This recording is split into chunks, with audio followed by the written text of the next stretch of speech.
Magandang araw sa inyong lahat at welcome sa aking channel. Ang Face of Summer campaign ng Belo Medical Group ngayon ay si Kim Chu. Ang sexy ni Kim sa suot niyang two-piece black bikini.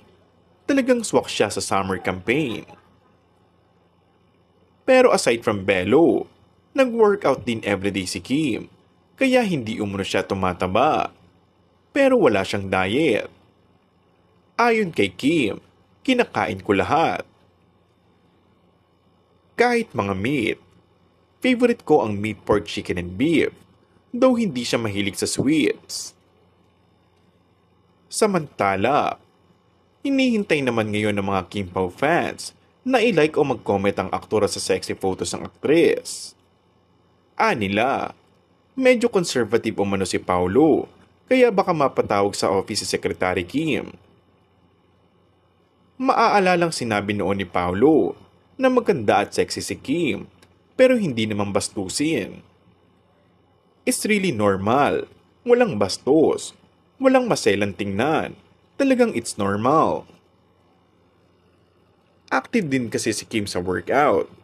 Ako naman sa gym, kaya parang nagkakasundo umano silang dalawa. Kumpleto si Kim. Maganda. Mabait. Maliban sa isa. Her career, siguro sa isang aspeto lang yung hindi. But everything is going well with Kim. I don't see anything wrong with Kim's career. Siguro kailangan niyang maging positive. She's beautiful na si beautiful career as well.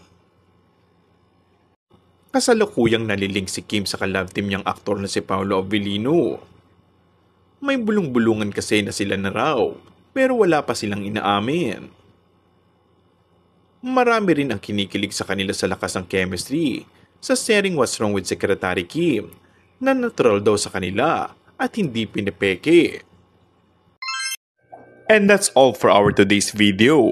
Kung bago ka lang sa aking channel ay mag-subscribe at pindutin na rin ang notification bell. Maraming salamat!